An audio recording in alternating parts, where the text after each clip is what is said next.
Oi, galera, tudo bem?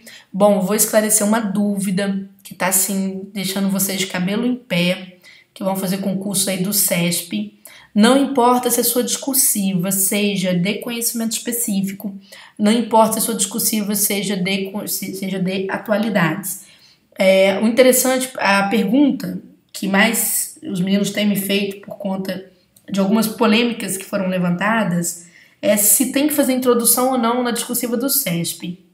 Então vocês me desculpem pela demora, né? Mas eu vou agora em agosto, vou ver se eu faço umas lives assim com vocês, coloco numa live uma promoção do curso pela metade, porque eu tô vendo que a galera tá realmente desprovida de grana mesmo, eu fico com pena, mas eu não consigo atender aqui toda hora.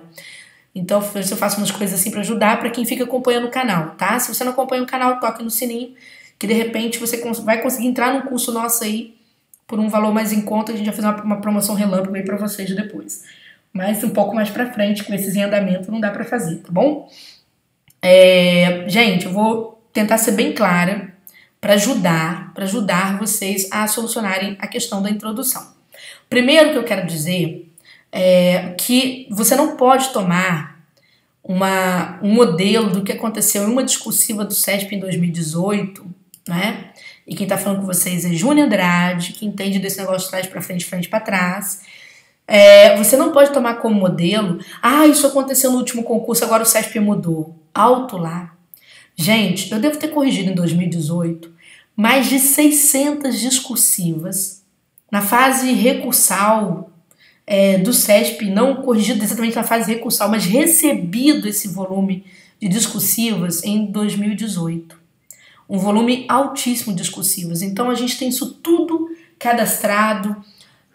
N relatórios para minha banca de correção aqui do Turma de Redação, a gente consegue visualizar as coisas de uma forma melhor. Então eu vou ajudar você para você não ir para o escuro. Primeiro eu quero responder uma dúvida de uma aluna que me perguntou o seguinte: Júnia, eu nunca fiz tipo de dissertação.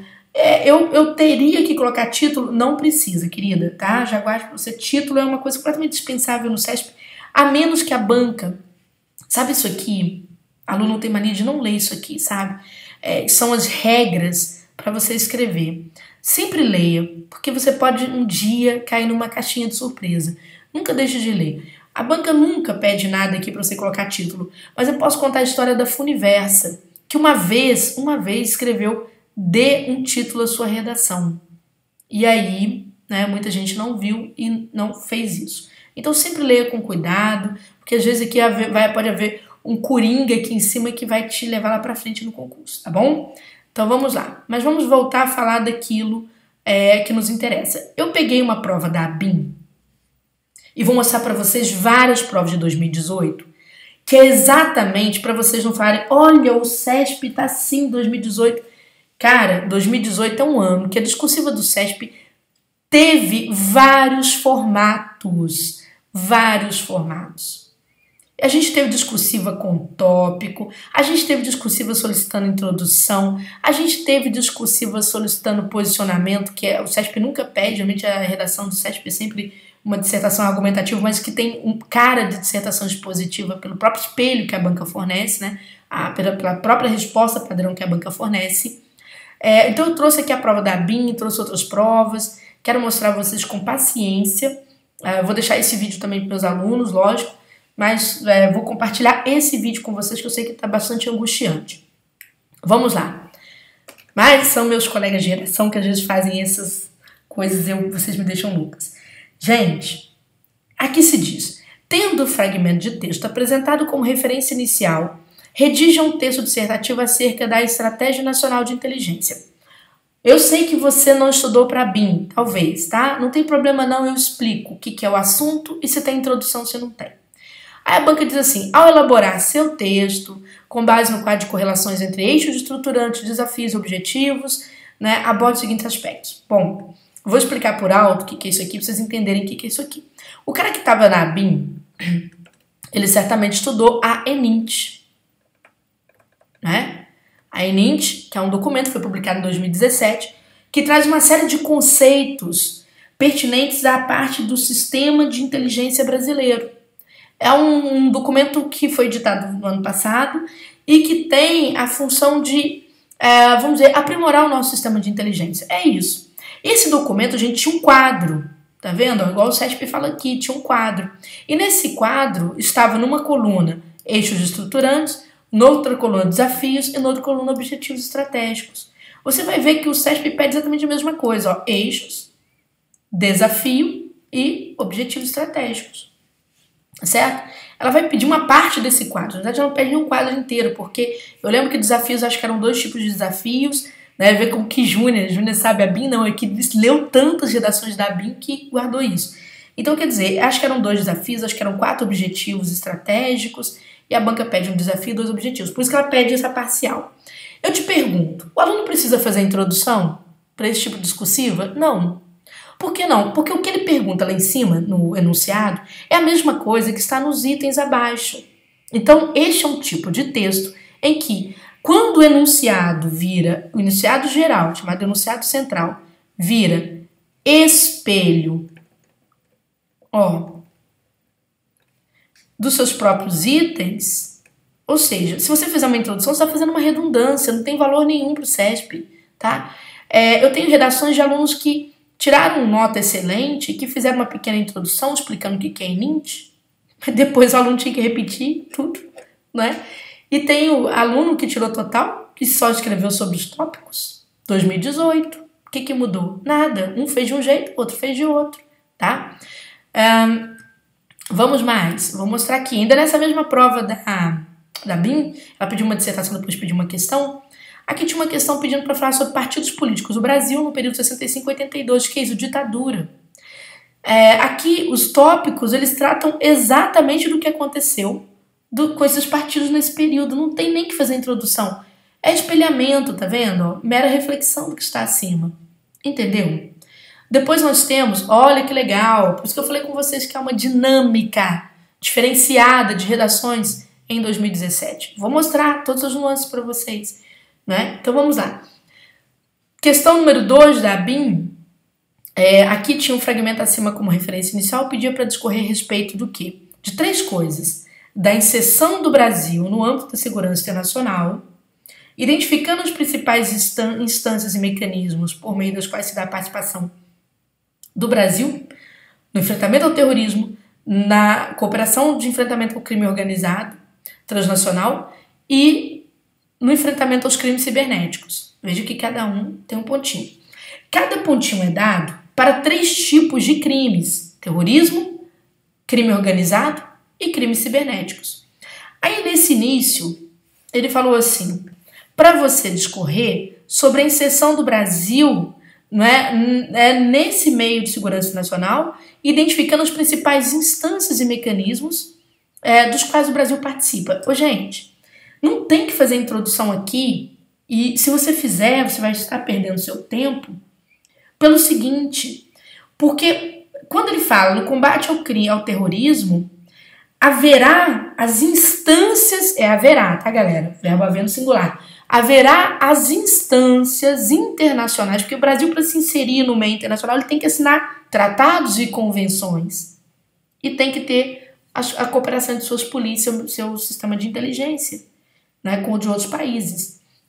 Então, existem instâncias que são voltadas só para o enfrentamento ao terrorismo. Existem instâncias que são voltadas apenas para o combate ao crime organizado. E existem, e vamos dizer, há acordos de cooperação, vamos dizer assim, que aqui já não tem nem mais instância, salvo engano, até o momento, em que o país trabalha aí com o desvendamento ou enfrentamento de crimes cibernéticos. Então, o que foi perguntado de uma forma geral aqui, na verdade, é correlacionado a cada um dos itens aqui abaixo. Tá bom? Então, é assim que a gente trabalha. Tem que prestar atenção, ter calma, ler, não ficar preso. Tal curso me falou que é assim, tal curso me falou que é assado. Tem que parar com isso. Você tem que ler sua prova. Sua prova é obrigação sua, enunciado é obrigação seu. É claro que a gente, diz para o aluno qual é o melhor caminho, mas tem que ter muito cuidado nesse dizer qual é o melhor caminho. E o aluno tem que ter muito cuidado para não comprar uma caixa preta pronta. Como eu disse assim, não existe fórmula pronta para dissertação. Não há. Quem te vender isso, por gentileza, saia correndo disso. Porque você pode se dar mal, e muito mal. Tá certo? Você sabe escrever direitinho. Passa no CESP, eu que não posso mostrar. porque senão o aluno pode vir contra mim, né, e tal, ficar chateado. Mas olha, tem cada redação horrorosa que passa no CESP, porque o cara simplesmente lê o que está aqui e cumpre ao pé da letra o que está aqui. E às vezes tem redações maravilhosas, que o aluno tira metade da nota num tópico, mas que o aluno não consegue entender o que de fato está sendo proposto para ele. Então eu falo, o aluno humilde, aquele medroso para escrever, tem que fazer redação do CESP, porque ele passa, tá? O aluno muito arrojado, ele tem que tomar cuidado. Então, preste atenção. Vamos ver o que temos aqui. Considerando um fragmento de texto como precedente, tem caráter unicamente motivador, então quer dizer que não tem muita coisa para você trabalhar, isso que ele quer dizer. Redija um texto a respeito do papel estratégico da água no agronegócio brasileiro, ressaltando os conflitos socioterritoriais decorrentes do uso desse recurso natural no setor. Em seu texto, aborde necessariamente, papel estratégico da água no agronegócio, conflitos socioterritoriais decorrentes do uso desse recurso. Você já consegue imaginar isso daí. O quanto o agronegócio brasileiro depende da água e o quanto ele gasta de água, não é? A gente tem o maior consumo de água no agronegócio. E os conflitos socioterritoriais, conflitos por terra, tá certo? Envolvendo o uso desse recurso natural. Você tem, por exemplo, propriedades que desviam água para grandes lavouras, né? E às vezes acabam com a água de determinadas comunidades. Isso acaba gerando conflito. Então, quer dizer, está conseguindo enxergar? Sim. Agora, como é que você vai pensar se isso vai virar introdução ou não? Olhando os tópicos, tá? Veja aqui que nós temos, relação entre o agronegócio e o uso da água. Ora, essa relação, ela pode estar exatamente o quê? Dentro desse ambiente estratégico aqui que é falada, né? Você pode falar que o agronegócio, ele se relaciona com o uso da água de forma bastante estratégica, ou seja, você já puxou o que está lá em cima. Até porque senão vai ficar redundante, tá bom? De forma bastante estratégica. Diga por quê. Principais atividades agropecuárias envolvidas na dinâmica do agronegócio. Então, são as atividades agropecuárias envolvidas nisso, né? Impactos ambientais e sociais do agronegócio.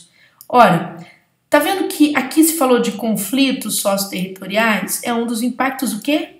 Sociais do agronegócio, né? O desvio dos custos da água, tá certo? Para grandes negócios,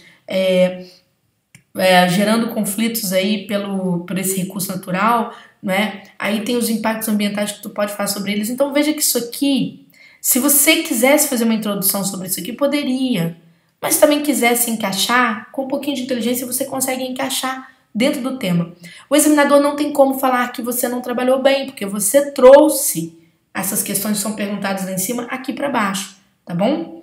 Entendeu direitinho? Então, vamos mais. Deixa eu pegar outra coisa aqui para não falar assim, mas é a prova da ABIN, né? Eu sempre, quando eu vou mostrar alguma coisa para vocês, eu tenho cuidado de variar. Para o aluno notar, olha, a Júlia mostrou vários exemplos. Então, vamos lá. Prova do STM, também aplicada em 2018.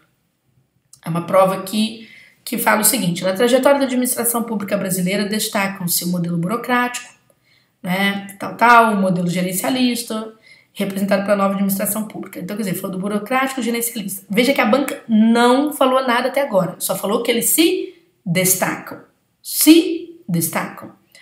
Discorra sobre os seguintes tópicos relacionados a estes dois modelos. Contextos em que esses modelos surgiram, propósito de cada um deles, princípios e práticas norteadoras de cada... presente ao menos 3 para cada modelo, né? A regra de 3 aqui do CESP sempre prevalecendo. Então, vamos lá. Ora, contexto em que esses modelos surgiram. Gente, você já vai falar do modelo burocrático, você já vai falar do modelo gerencialista, tá vendo?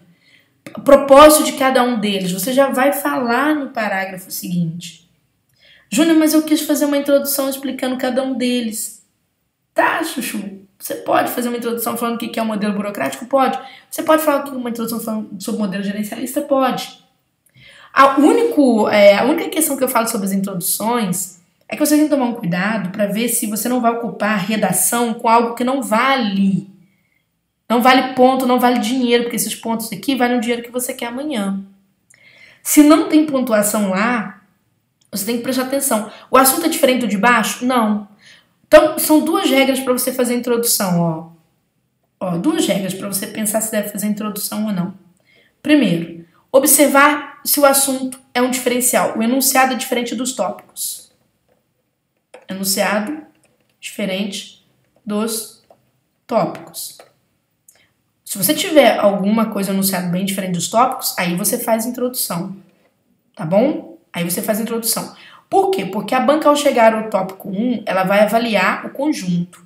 Tópico 1, mais o enunciado geral, que traz aquele assunto que é o início da conversa. Mesmo que ela não tenha atribuído um valor diretamente a ele. Tá bom? Então, esse é um dado. Outra questão interessante, você tem que julgar, é se a sua introdução vai concorrer com seus tópicos. Como assim concorrer, Júnior? De repente, você é tão nervoso para fazer uma introdução, né? Faça a introdução bonitinho. Quando chega no tópico 3, não tem espaço. Aí você começa a apertar a letrinha, né? E não tem espaço. Aí você tem que citar 3 itens, você cita 2, porque não coube.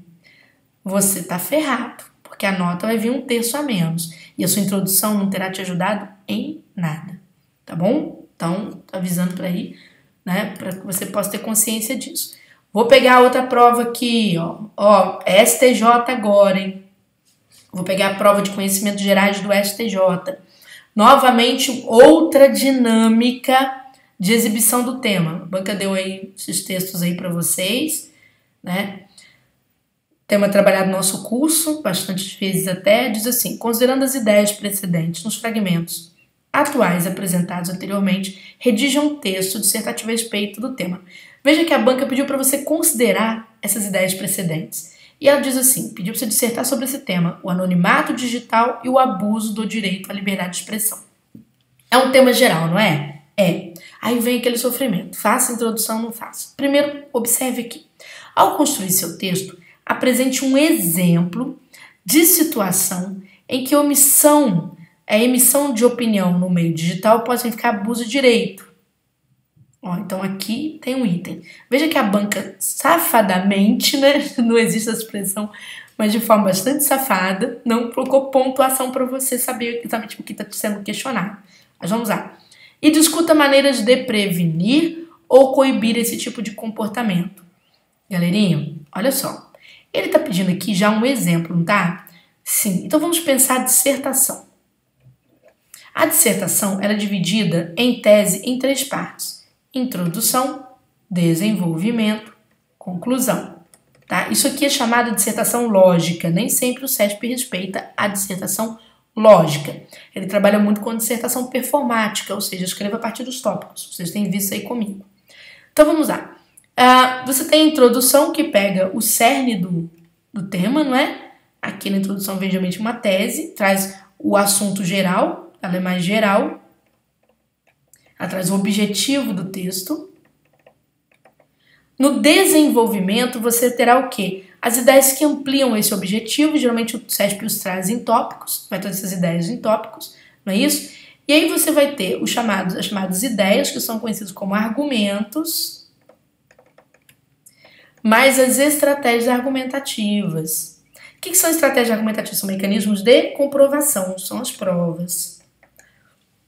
Os exemplos são estratégias argumentativas, tá vendo? Como a banca já pediu um exemplo, veja que a banca está te pedindo desenvolvimento, não está? Você pode começar o texto, então, do desenvolvimento? Não. O que você vai ter que fazer neste caso? Ao construir seu texto, apresente um exemplo. Então, é bom você fazer uma introdução que fale do anonimato digital e fale, ao mesmo tempo, do abuso do direito à liberdade de expressão.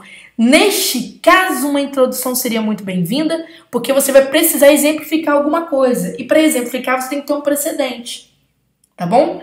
E aí, ao falar do anonimato, do abuso do direito à liberdade de expressão, você pode citar uma situação em que a emissão de opinião no meio digital pode significar abuso. Veja que termina falando de abuso e a banca pede um exemplo disso. Aí sim, tá vendo o encaixe? Você faz a introdução, não é?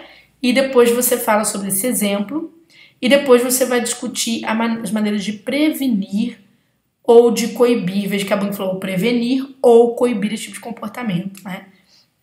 Então, você bastaria aqui, você não precisa falar dos dois, você pode falar de um deles, tá bom? Ou até mesmo dos dois, mas não é necessário falar da prevenção e do combate. Tranquilo? Então, este exemplo era um caso de necessidade de introdução. Este exemplo. Tanto era que a banca estava analisando a progressão. Ela colocou lá na análise progressão textual. Porque ela queria ver se o aluno ia partir do exemplo sem citar o assunto. Tá certo? Ela queria averiguar isso. O aluno ia partir do exemplo sem citar o assunto.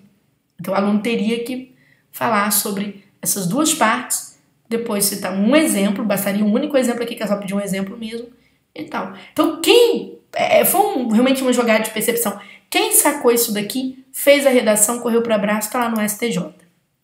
Vou pegar mais outra do STJ. Agora, uma sobre prestação de serviço público. De novo, vamos lá. Gente, mesmo ano, mesmo concurso para outro cargo. Para você não encasquetar na sua cabeça que a redação do SESP mudou, tá? Júnior, mas o assunto é diferente de área específica. Não viaja nisso não, tá certo? Então, por que não? Porque hoje está muito dinâmico. Vamos lá. Considerando que o fragmento de texto apresentado tem um caráter unicamente motivador, redija um texto dissertativo acerca da busca pela excelência na prestação de serviços públicos, certo? E que responda aos seguintes questionamentos. Busca da excelência na prestação de serviços públicos.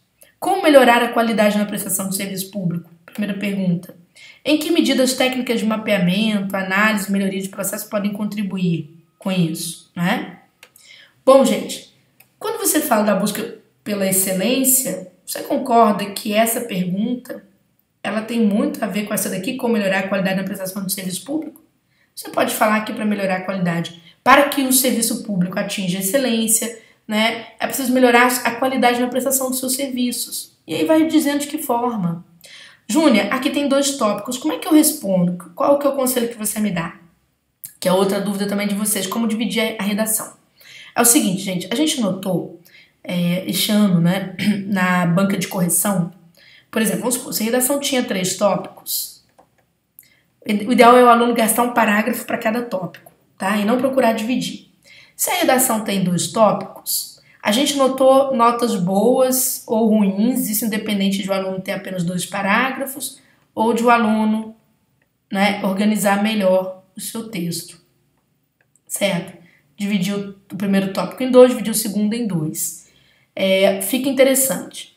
Agora, é claro que se você notar que o item A demanda menos assunto que B, não tem por que você se preocupar com o paralelismo, né? Que é exatamente essa divisão proporcional do tema, dos temas que foram dados para vocês.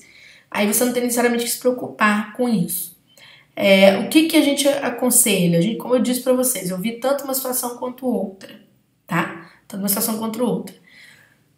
Com situações boas, situações ruins, etc.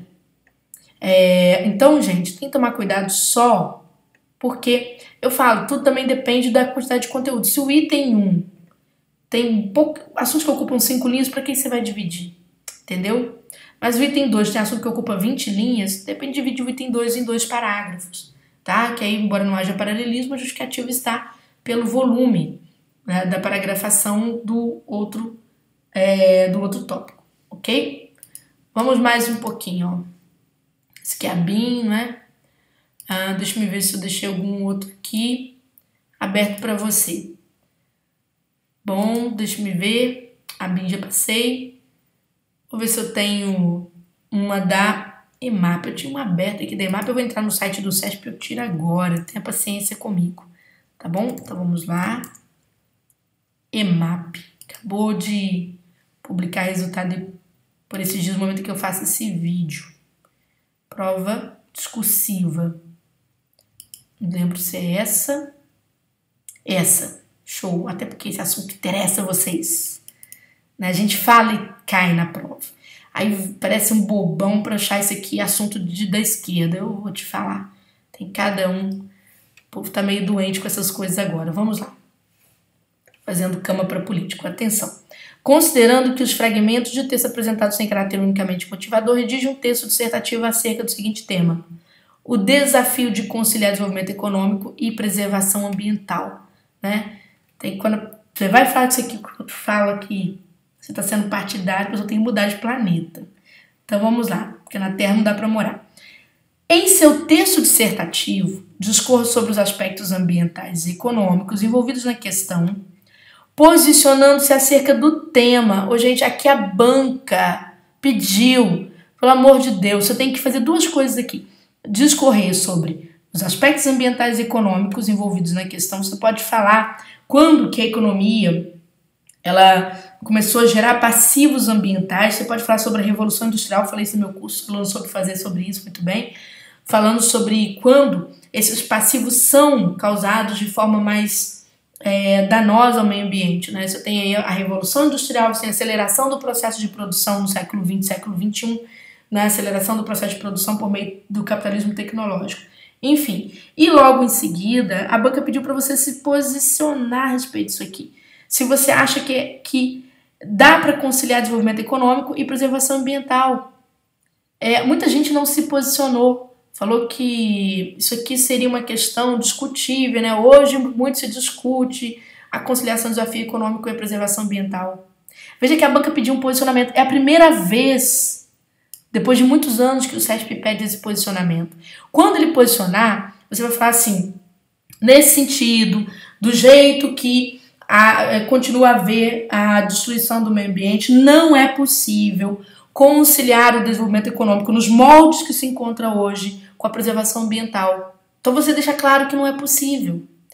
Ou se não, você concorda que sim, é possível ainda o homem, né, se revira as questões ligadas ao desenvolvimento econômico desenfreado, né, é possível sim conciliar o desenvolvimento econômico com a preservação ambiental se houver uma mudança de mentalidade.